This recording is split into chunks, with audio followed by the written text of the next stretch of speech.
जोहार नमस्कार, मैं हूं अशोक और आप देख रहे हैं A to Z न्यूज़ लियो। दोस्त, अगर आप मेरे चैनल में पहली बार आए हैं तो प्लीज़ मेरे चैनल को सब्सक्राइब कर दें और लाइक कर दें। दोस्तों, यहां पे आपको हर प्रकार की खबरें देखने को मिल जाएगी।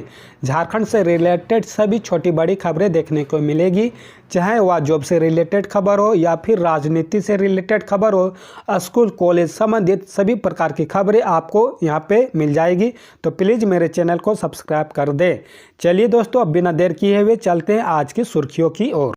11वीं के रजिस्ट्रेशन की त्रुटि में 4 व 5 को करा सकते हैं सुधार। 11वीं के रजिस्ट्रेशन में किसी प्रकार की त्रुटि के संशोधन के लिए राज्य के सभी +2 स्कूल और कॉलेजों में कैंप लगेगा। 4 और 5 दिसंबर को यह कैंप लगाया जाएगा और त्रुटियों को संशोधित किया जाएगा। झारखंड एकेडमिक काउंसिल ने इसके लिए निर्देश जारी कर दिया है। जे की ओर से 11वीं और इंटरमीडिएट की परीक्षा संबंधित रजिस्ट्रेशन व परीक्षा आवेदन पत्र ऑनलाइन भरे जाते हैं। डाटा अपलोड करने के दौरान छात्र छात्राएं माता पिता का नाम, जन्मतिथि, विषय, फोटो, हस्ताक्षर में त्रुटियां होने की संभावना बनी रहती है। विद्यार्थियों को भविष्य में कई तरह की समस्याओं का सामना करना पड़ता है।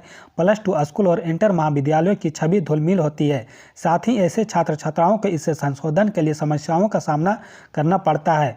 4 और 5 दिसंबर को कैंप के माध्यम से इसमें ऑनलाइन संशोधन किया जाएगा। इसमें चेकलिस्ट से मिलना किया जाएगा। +2 स्कूल और कॉलेजों में छात्र छात्राओं अभिभावकों को सूचना देने को कहा गया है।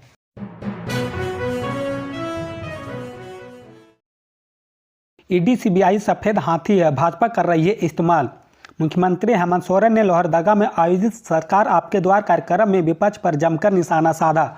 उन्होंने कहा कि ईडी सीबीआई से अब सभी लोग वाकिफ हो गए हैं। यह एजेंसियां सफेद हाथी की तरह है। इनकी जांच उम्र निकल जाने के बाद भी चलती ही रहती है। केंद्र सरकार इनका इस्तेमाल परेशान करने के लिए करती है। सीएम हेमंत सोरेन ने कहा कि उनकी सरकार समाज कल्याण और राज्य के विकास के लिए बेहतरीन काम कर रही है। यह सब देख विपक्षी छाती पीट रहा है, तरह तरह के लाछन लगा रहा है, लेकिन सहयोग के नाम पर उसकी भूमिका शून्य के बराबर भी नहीं है। इस मौके पर सीएम ने 133 करोड़ रुपये की योजनाओं का उद्घाटन किया और शिलान्यास किया। साथ ही 132 करोड़ रुपये की परिसंपत्तियों का वितरण किया। सीएम ने कहा कि उनकी सरकार हमारे युवाओं को सरकारी और निजी क्षेत्रों में नौकरी, रोजगार और स्वरोजगार से जोड़ रही है। 20 वर्ष में पहली बार जेपीएससी नियमावली बनाई। 250 दिनों में युवाओं का रिजल्ट निकाला, लेकिन विपक्ष कहता है कि नियुक्ति में घोटाला हुआ।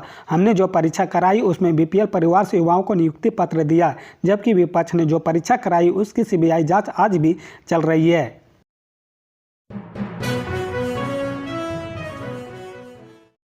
जेएमएम का गढ़ रही दुमका सीट, क्या इस बार कल्पना सोरेन बढ़ाएगी रोमांच? जी हां, बता दें कि दुमका की सीट झारखंड की राजनीति व बड़े नेताओं की साख से जुड़ी रही। यह राजनीति का रुख बदलने वाली सीट रही है। 80 के दशक JMM supremo Shibu Soren JMM का खूंटा संथाल परगना में इसी सीट के सहारे गाड़ा था। यहां से शिबू सोरेन ने 8 बार चुनाव जीतकर इस सीट को जेएमएम का अवैध किला बनाया था। वर्ष 1989, 1991 और 1996 के 3 चुनाव में शिबू सोरेन की लगातार जीत हुई। इस सीट पर जेएमएम के जीत का पहिया लगातार घूमता रहा। वर्ष 2002 के मध्यावधि चुनाव से 2014 तक शिबू सोरेन ने इस सीट पर लगातार 4 बार जीत हासिल की। दुमका सीट से जीत हार की राजनीति का गणित बदलता रहा। 1998-99 में पहली बार भाजपा ने बाबूलाल मरांडी के सहारे इस सीट पर जीत का झंडा गाड़ा और शिबू सोरेन को सशक्त देने वाले बाबूलाल भाजपा का बड़ा चेहरा बन गया। तब अटल बिहारी वाजपेयी की सरकार में वन, युवा, पर्यावरण राज्य मंत्री बनाए गए। भाजपा के लिए यह जीत संथाल परगना में पैर पसारने की जगह तैयार करने वाली थी। इंडिया गठबंधन में तस्वीर एकदम साफ है। इस सीट पर झामुमो का स्वाभाविक दबाव है। झामुमो इस सीट पर शिबू सोरेन को उतारता रहा। इस बार परिस्थिति बदलने के संकेत मिल रहे हैं। शिबू सोरेन की अस्वस्थता को देखते हुए नए चेहरे में मुख्यमंत्री हेमंत सोरेन की पत्नी कल्पना सोरेन के चुनाव लड़ने की चर्चा क्षेत्र में है। कल्पना सोरेन इस सीट से अपनी राजनीतिक पारी की शुरुआत कर सकती है। बहरहाल झामुमो ने इसको लेकर कोई संकेत नहीं दिए हैं, लेकिन दुमका का चुनावी रोमांच बढ़ गया है।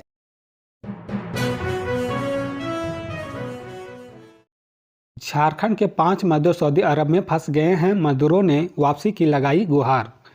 झारखंड के 5 मजदूर सऊदी अरब में फंस गए हैं। मजदूरों ने वीडियो बनाकर भारत और झारखंड सरकार से वतन वापसी की गुहार लगाई है। वीडियो जारी होने के बाद इन मजदूरों के परिजनों ने भी केंद्र और राज्य सरकार से इन्हें सुरक्षित वापस लाने की मांग की है। सऊदी अरब में फंसे गए मजदूरों में एक गिरिडीह के सरिया, 2 हजारीबाग के 2 बोकारो के रहने वाले हैं।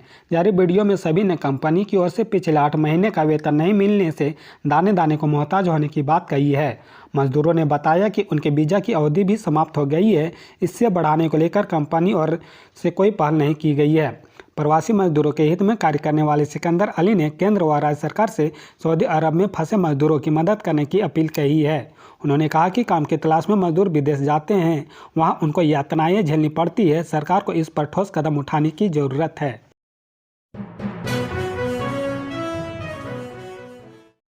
CGST इंटेलिजेंस की टीम ने अभय सिंह का कोयला लदा ट्रक को किया जब्त। Central goods and service tax intelligence की टीम ने अभय सिंह का कोयला लदा ट्रक डेयरी ऑन सोन से जब्त किया है। इस ट्रक को मुजफ्फरपुर स्थित महारानी फ्यूएल्स प्राइवेट लिमिटेड में जाना था। महारानी फ्यूएल्स को सीसीएल से कोल लिंकेज की सुविधा मिली हुई है। यह कंपनी भी अभय सिंह की है। अभय सिंह के पुत्र कुमार उज्ज्वल इस कंपनी के निदेशक है। CGST इंटेलिजेंस को इस बात की सूचना मिली थी कि यह अभय सिंह से संबंधित कंपनियां सीसीएल से मिले कोल लिंकेज को कोयले की भी कालाबाजारी करती है। इस सूचना के आधार पर CGST इंटेलिजेंस के अफसर महारानी फ्यूल्स एस के नाम पर कोयला लदे ट्रकों पर नजर रखने लगी। इसी दौरान महारानी फ्यूएल्स के नाम पर कोयला ढोने वाला एक ट्रक को रास्ता बदलकर दूसरे जगह जाने की सूचना मिली। इस सूचना के आधार पर CGST इंटेलिजेंस ने रोहतास जिले के डेयरी ऑन सोन स्थित बजरंग इंटरप्राइजेज के परिसर से कोयला लदे ट्रक को पकड़ा। जांच पड़ताल के दौरान पाया गया कि कोयला मुजफ्फरपुर के बदले रोहतास पहुंचा। डेहरी भी कोयले की बड़ी मंडी है। CGST इंटेलिजेंस ने पिछले दिनों अभय सिंह के यहाँ ठिकानों पर छापेमारी के दौरान बजरंग इंटरप्राइजेज के भी छापा मारा था। यह कंपनी अभिमन्यु की है। जांच पड़ताल के दौरान बजरंग इंटरप्राइजेज को डेहरी की मंडी में कोयले के रिसीवर के रूप में चिन्हित किया गया है। बताया जाता है कि 4,000 रुपये प्रति MT की दर से मिला लिंकेज कोयला मंडी में 12,000 रुपये MT की दर से बिकता है।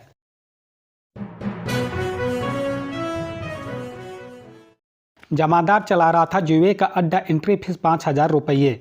राजधानी रांची में न सिर्फ पुलिस संरक्षण में बल्कि पुलिस वाले जुए के अड्डे का संचालन कर रहे हैं। कांके रोड मिसिर गोंदा में जिस जुए के अड्डे में पुलिस की टीम ने छापेमारी कर 20 लोगों को शनिवार की रात पकड़ा था, इनमें से 14 पुलिसकर्मी के अलावा 6 अन्य लोग शामिल थे। इस अड्डे का संचालन पुलिस के एक ASI अरुण सिंह कर रहा था। उसने मिसिर गोंदा में या एक मामले भाड़े पर एक मकान लिया। उसी मकान में जुआ खिलवा रहा था। बताया जा रहा है कि मिसिर गोंदा स्थित जुआ के अड्डे में प्रवेश के लिए जुआरियों से 2 या 5,000 रुपये फीस ली जाती थी। इस अड्डे में 10,000 से लेकर 30 लाख रुपये तक की जुआरी जुआ खेल सकते थे। जुआरियों को खाने पीने से लेकर सारी चीज़ें मुहैया कराई जाती थी। दूसरी ओर भाजपा प्रदेश प्रवक्ता प्रदीप सिन्हा ने पुलिस के विभाग की कार्यशैली पर प्रश्न खड़ा किया है।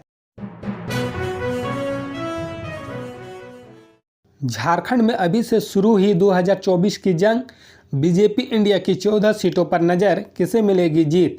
जी हां, बता दें कि झारखंड में लोकसभा की 14 सीटों पर चुनावी मुकाबला का रोमांच होगा।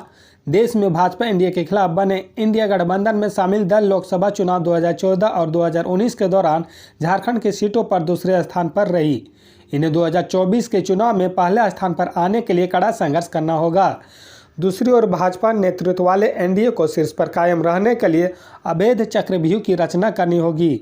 सियासी जंग के मैदान में दोनों ही तरफ से जोर आजमाइश शुरू हो गई है। इंडिया गठबंधन की समन्वय समिति में शामिल मुख्यमंत्री हेमंत सोरेन जनसभाओं में आदिवासी, मूलवासी, दलित, पिछड़ों और अल्पसंख्यकों को एकजुट रहने के लिए आह्वान कर रहे हैं, जबकि भाजपा को भी 12 के बजाय सभी 14 सीटों पर जीत के लिए अपने संगठन को सशक्त बनाने में जुट गई है। लोकसभा चुनाव 2014 और 2019 के दौरान झारखंड में भाजपा नेतृत्व वाले एनडीए ने बड़ी जीत हासिल की थी, लेकिन दूसरी ओर भाजपा ने जिन सीटों पर जीत का परचम लहराया, वहां दूसरे स्थान पर यूपीए गठबंधन में शामिल दलों ने जगह बनाई है। इस बार एनडीए की घेराबंदी राष्ट्रीय स्तर पर की जा रही है। विपक्षी दलों के महागठबंधन इंडिया में शामिल जेएमएम, कांग्रेस, राजद, जदयू के मिलकर चुनाव लड़ने की स्थिति में परिणाम बदलने का अनुमान विशेषज्ञ लगा रहे हैं। परिणामों में उलटफेर के लिए सीटों के बदलते सियासी समीकरण को भी कारक के रूप में देखा जा रहा है।